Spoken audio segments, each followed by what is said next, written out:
ஆளுங்களை மட்டும் தாக்குச்சு, மீதி 99% ஆளுங்களை தாக்கல. ஏன்னா பொதுவாகவே அந்த கொரோனா வைரஸ்ங்கிறது காத்துல இருந்துட்டு தான் இருக்கு. ஸோ எல்லாருமே அதுக்கு எக்ஸ்போஸ் ஆகி ஆல்ரெடி இம்யூனா இருக்கு. அதனால 99% அஃபெக்ட் பண்ணல.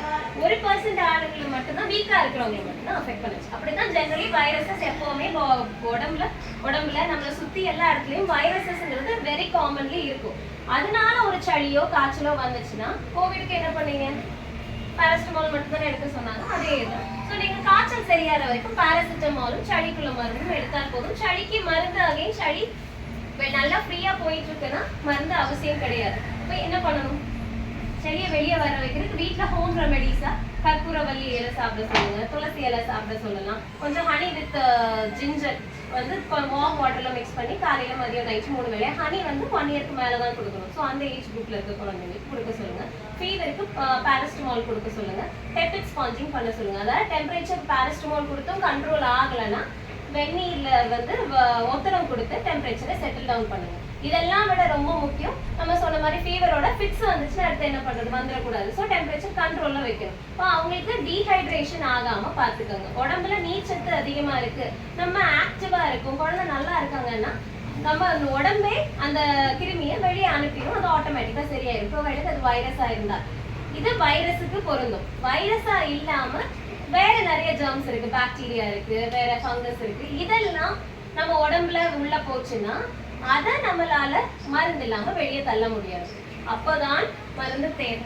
ஸோ ஒரு 2-3 நாளைக்கு நமக்கு வர்றது மோஸ்ட்லி நம்ம காமனா நம்மளை சுத்தி இருக்க வைரஸா தான் இருக்கும். அந்த அசம்ஷன்ல தான் ஃபர்ஸ்ட் 48 ஹவர்ஸ் வைரஸ் கிருமியா இருந்தால் அதுவே சரியாயிடும். ஸோ பாராசிட்டமால் மட்டும் கொடுங்கன்னு சொல்லுவோம். இப்போ அந்த ஒரு 48 மணி நேரம் 2 நாளைக்கு பாராசிட்டமால் கொடுத்துட்டு குழந்தை ஹைட்ரேட்டடா இருக்காங்களா, ஆக்டிவா இருக்காங்களா, ஃபுட் எடுக்கிறாங்களா, இதெல்லாம் பார்த்து யூரின் ஃப்ரீயா போறாங்களா, இதெல்லாம் கரெக்டா இருக்கு அப்படின்னா ஹாஸ்பிட்டல் போக தேவையில்லை.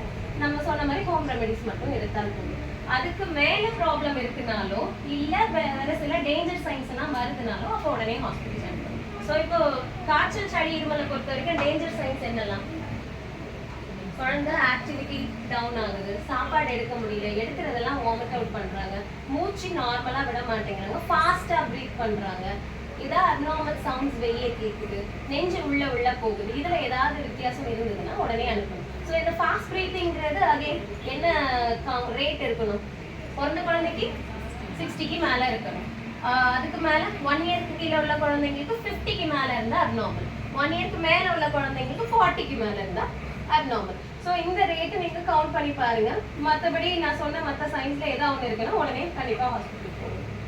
இல்லை அந்த ஆக்டிவிட்டி டீஹைட்ரேஷன் தான் மோஸ்ட்லி காமனாக நம்ம பார்க்கக்கூடியது. நார்மலி ஒரு குழந்தை காய்ச்சல் வந்தனாலே சுத்தமாக ஒன்றும் எடுக்க மாட்டாங்க, ஆகாரம் கம்மியாகுது, யூரின் கம்மியாக போகிறாங்கன்னா உடனே ஹாஸ்பிட்டல் போகணும்.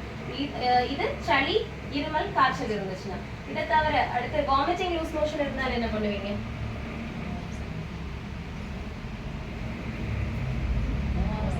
ஓஆர்எஸ் கொடுப்பீங்க. சரி, வாமிட்டிங் லூஸ் மோஷன் இருந்தாலும் அகைன் ஓஆர்எஸ் என்ன பண்ணுது? ஹைட்ரேஷனை இம்ப்ரூவ் பண்ணுது. இந்த ப்ராப்ளமை சரி பண்ண வேண்டாமா? நான் உடம்பே வந்து வாமிட் பண்ணியோ லூஸ் மோஷன் கொடுத்தோம், அந்த கிருமியை வெளியே தான் அனுப்ப பார்க்குது. கிருமினால உருவாகுன டாக்ஸின்ஸையும் வெளியே அனுப்பிடும். ஸோ நம்ம தனியாக அதை வந்து எதுவும் சரி பண்ண தேவையில்லை. ஆனால் வாமிட்டிங் லூஸ் மோஷன் ஆகும்போது அது கூட வேற என்ன நடக்கும்? வயிறு குடல் எல்லாமே புண்ணாகும். புண்ணானதை ஹீல் பண்ணி கொண்டு வர்றதுக்கு ஜிங்க் சிரப்பு கொடுக்கணும். ஸோ அது உங்களுக்கு எல்லாம் ஜிங்க்கும் கொடுத்துருப்பாங்க இல்லையா? ஜிங்க் ட்ராப்ஸ் வந்து 20 mg 6 மாசத்துக்கு மேல உள்ள குழந்தைங்களுக்கு டெய்லியும், 10 mg அதுக்கு கீழே உள்ள குழந்தைங்க, பிறந்ததுல இருந்து 6 மாசம் வரைக்கும் இருக்க குழந்தைங்க 10 mg, அதுக்கு மேல உள்ள எல்லாருக்குமே 20 mg per டேயும் கிடைக்கும். ஸோ அந்த 10 mg உங்க கையில ஜிங்க் ட்ராப்ஸா இருக்கா சிறப்பா இருக்கா? சிறப்பா இருக்கா ட்ராப்ஸ்? ஜிங்க் அவங்களுக்கு கொடுக்கலாம், ஓஆர்எஸ் மட்டும் தான். டேப்லெட்னா 50 mg இருக்கும். உங்களுக்கு தரும், சிஸ்டர் தருவாங்க, ஆஃபீஸ்ல இருந்து தர மாட்டாங்க. ஓகே, சோ அத நீங்க அதுக்கு ஏத்த அப்ப 50 mg னா எவ்வளவு கொடுப்பீங்க? 6 மாசத்துக்கு மேல உள்ள குழந்தைனா 4 டேப்லெட் கொடுக்கணும். அது கீழ உள்ளவங்கன்னா அது 1/4 டேப்லெட். அது 6 மாசத்துக்கு கீழ உள்ள குழந்தை மேல உள்ள குழந்தைங்கன்னா 1/3 டேப்லெட், 3ல 1 பங்கா உடைச்சு கொடுக்கணும். அது கீழ உள்ள குழந்தைங்கன்னா 4 டேப்லெட்டா கொடுக்க வேண்டியிருக்கும். ஸோ அது கொடுக்கும்போது வயிறு ஹீல் ஆகும். அவங்க குழந்தை வெளியே லூஸ் மோஷனோ வாமிட்டிங்கோ ஆகுறதுனால உடம்புல நீர் சத்து குறையுது இல்லையா, அதை ரீப்ளேஸ் பண்றதுக்கு நீங்க ஓஆர்எஸ் கொடுக்குறீங்க. ஸோ இது ரெண்டும் கொடுத்தாச்சு. அதுக்கப்புறம் அந்த ஜெர்ம்ஸ் மெஜாரிட்டிக்கு ஆட்டோமேட்டிக்கா 2-3 டேஸ்ல சரியாயிடும். அதுக்கு மேல 48 மணி நேரத்துக்கு மேல லூஸ் மோஷன் சரியாகல, வாமிட்டிங் சரியாகலன்னா அப்ப கண்டிப்பா ஹாஸ்பிட்டல்ல போய் பார்க்கணும். அகைன் வாமிட்டிங் லூஸ் மோஷன்ல இருக்கிற மெயின் ரிஸ்க் டீஹைட்ரேஷன் தான். இப்போ லூஸ் மோஷன் சரி ஓகே, நான் சொன்ன மாதிரி நீங்க ரீப்ளேஸ் பண்ணிட்டே இருக்கீங்க ஓஆர்எஸ், ஆனா வாமிட் ஆயிட்டே இருக்கு, ஓஆர்எஸ்ஸே குடிக்க முடியல அப்படின்னா அப்ப கண்டிப்பா ஹாஸ்பிட்டல் போய் தான் ஆகணும். ஏன்னா தன்னால அவங்க டீஹைட்ரேட் ஆயிடுவாங்க. ஸோ இது எதுவுமே இல்லை, குழந்தைக்கு கொஞ்சம் அப்பப்போ லூஸ் மோஷன் ஆகுது, ஆனா 5 நாள் ஆயிடுச்சு, அதுக்கு மேலேயும் நம்ம கொடுத்த ஜிங்க் அண்ட் ஓஆர்எஸ் கொடுத்து கிளியர் ஆகலைன்னா அப்பவும் ஹாஸ்பிட்டல்ல போய் பார்க்க சொல்லுங்க. இதை தவிர குழந்தைக்கு இப்போ உடனே ஹாஸ்பிட்டலுக்கு அனுப்பணும் அப்படின்னா என்னென்ன வார்னிங் சைன்ஸ் இருந்தா அனுப்புவீங்க?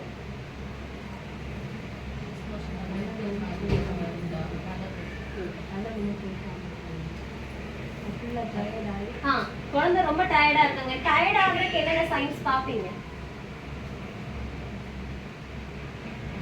முதல்ல பாத்துங்க, தலையில இருந்து கால் வரைக்கும். சின்ன குழந்தைன்னா தலையில குழி இருக்கா, குழந்தை வந்து சோர்வா இருக்காங்களா, கண்ணெல்லாம் உள்ள போயிருக்கா, ஸ்கின் எல்லாம் ட்ரை ஆகி இருக்கா, ஸ்கின் இப்படி தூக்கி பார்த்தீங்க அப்படின்னா அது வந்து ரிலீஸ் ஆகி போறதுக்கு இப்போ எனக்கு எடுக்கவே முடியல இல்லையா, இது ஆனால் டீஹைட்ரேட் ஆயிருக்க குழந்தைக்கு இப்படி நீங்க எடுத்து பிடிச்சிங்கன்னா அது அப்படியே நிற்கும், அது உள்ள போறதுக்கே டைம் எடுக்கும். ஸோ அந்த மாதிரி எதுவும் இருக்கா? கை கால் அடிச்சு விளையாடாம சோர்வா இருக்காங்களா, அண்ட் கண்டினியூஸ் வாட்டரி ஸ்டூல்ஸா போகுதா, இல்ல வெள்ளை கலர்ல தண்ணி மாதிரி போகுதா, இந்த மாதிரி ஏதாவது சைன்ஸ் இருக்கு அப்படின்னா உடனே, அண்ட் வயிறு உபசமா இருக்கா, இதுல எதுவும் இருக்கு அப்படின்னா உடனே நம்ம ஹாஸ்பிட்டலுக்கு அனுப்பணும். எப்போ நீங்க பாக்குற ஃபர்ஸ்ட் டைம் கவனிக்கும் போதே எப்படி இருந்தது உடனே ஹாஸ்பிட்டலுக்கு அனுப்பணும். ஸோ இது லூஸ் ஸ்டூல்ஸ் இருந்துச்சுன்னா, அடுத்து ஃபீவரோட ரேஷஸ் எதுவும் வந்துச்சுன்னா என்ன பண்ணுவீங்க? அம்மா போடுறது, தக்காளி காய்ச்சல், இந்த மாதிரி ரேஷஸ் எதுவும் இருந்துச்சுன்னா